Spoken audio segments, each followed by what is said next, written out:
can be a lifesaver. This little silicone shield can absolutely transform your breastfeeding experience. Or it could end up putting your baby in a life-threatening situation. Today we're diving into everything you need to know about nipple shields.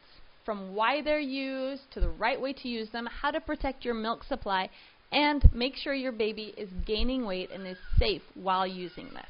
For the past 5 years, I've been working in holistic postpartum care, supporting moms in that vulnerable and beautiful first year of motherhood.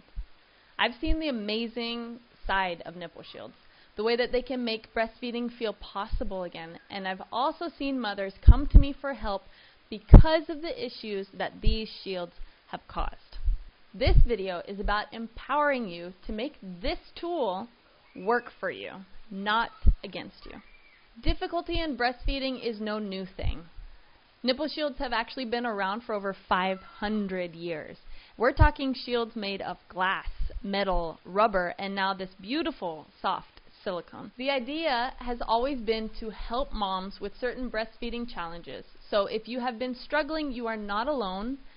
This has been needed for centuries. I have seen the nipple shield handed out a little too freely, and it can be risky without the right guidance. I know a mom who was struggling with latch and with a lot of pain with her breastfeeding, and in the hospital she was given a nipple shield to take home and to use. So she went home and she used it every single time she fed her baby. And she wasn't in that much pain anymore. It was helping. But her baby was starting to become more and more lethargic. She was spending longer feeding her baby, and it seemed like he just wasn't satisfied. And within just a few days, her baby was not waking up very easily, and something was wrong, and she knew it. His energy was lower. She listened to her instincts, and she took him straight to the hospital. He was severely dehydrated and needed immediate medical care. She spent hours and hours and hours feeding him, and he was barely getting any milk out, and she had no idea. It just shook her completely because she thought we were spending an hour feeding. It seemed like he was getting milk out, but he wasn't. And that's why using a nipple shield, it requires care and regular checkups. One thing that I often see in hospitals is that nipple shields are used as a quick fix, and it drives me crazy.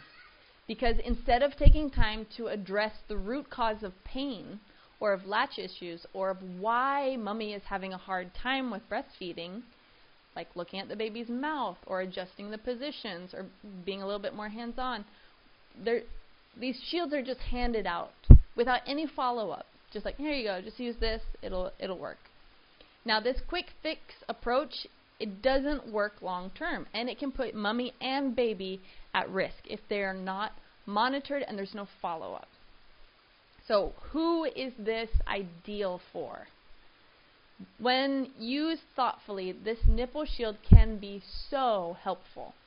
They're especially ideal for premature babies who need extra help with latching, moms who have flat or inverted nipples, anyone with an overactive letdown, or moms who are transitioning their babies from bottle to breast, and these babies just refuse the breast. Let's talk about how to find the right size nipple shield for you. Finding the right size is another piece that often gets overlooked because nipple shields, they come in different sizes, and choosing the right one can make all the difference for both milk transfer, like your baby getting milk out, and for comfort. Your size has nothing to do with your breast. It has all to do with the size of the nipple, not even the areola. It's about the diameter of your nipple. Where am I? Here. It's about this. It's about this part right here. Okay? It has nothing to do with this. It has nothing to do with this. It's all about this. All right? If you are unsure about what size that you need, an in-person visit with a lactation consultant can be a huge help. Because honestly, if you are using a nipple shield, I would hope that there is someone, whoever gave it to you, is doing follow-up with you. Another way to find out your size for nipple shield is you can click on this video I have right here, which is how to find your perfect flange size. And that works with nipple shields and with pumping. I do want to show you this real quick because I got this balloon. I filled it with water in hopes that it would help. Now how do I hold this? And was trying to put this on it, but when I put it on it, and this is not, I'm going to show you in the next section how to properly put it on. I want you to see how little nipple is in this shield. You see how it's just back here?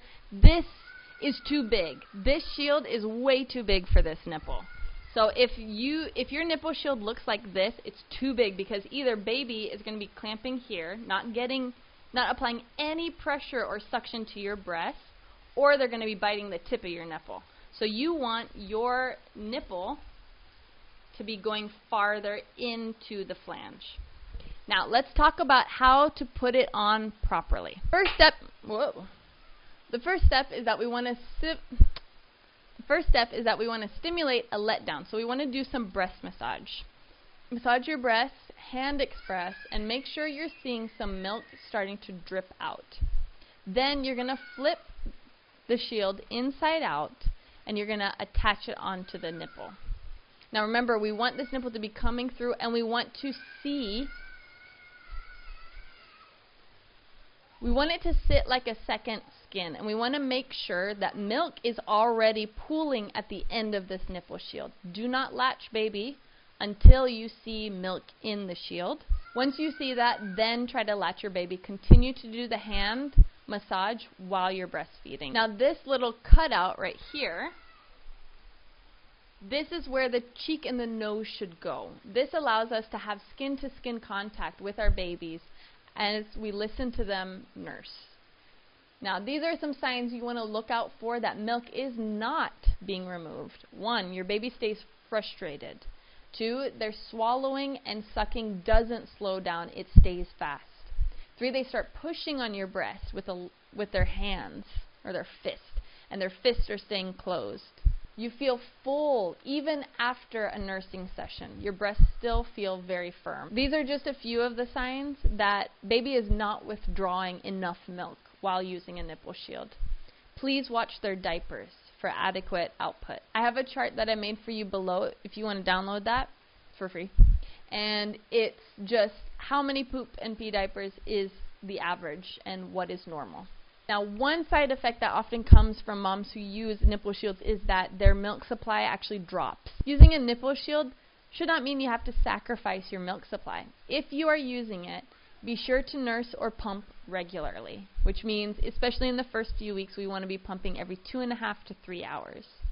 If you notice a drop in supply or you have any concerns about your baby, it's time to adjust and let's get some support. Let's go to the doctor. Let's go to a lactation consultant and make sure that your baby is getting enough milk and that your milk is coming out, because that's the key to a healthy supply. It's frequent and effective milk removal. Keeping the shield clean is very important, both for hygiene and longevity. So after each use, rinse it with warm soapy water, mild soap, and just let it air dry. It comes with this really cool case typically, and you can just put it right back in its case. Nipple shields can truly be such a helpful tool with the right approach. I hope this video has given you the knowledge to use the nipple shield with confidence and to avoid the common pitfalls that we often fall into. If this has helped in any way, shape, or form, please subscribe. Love ya. See you, pizza.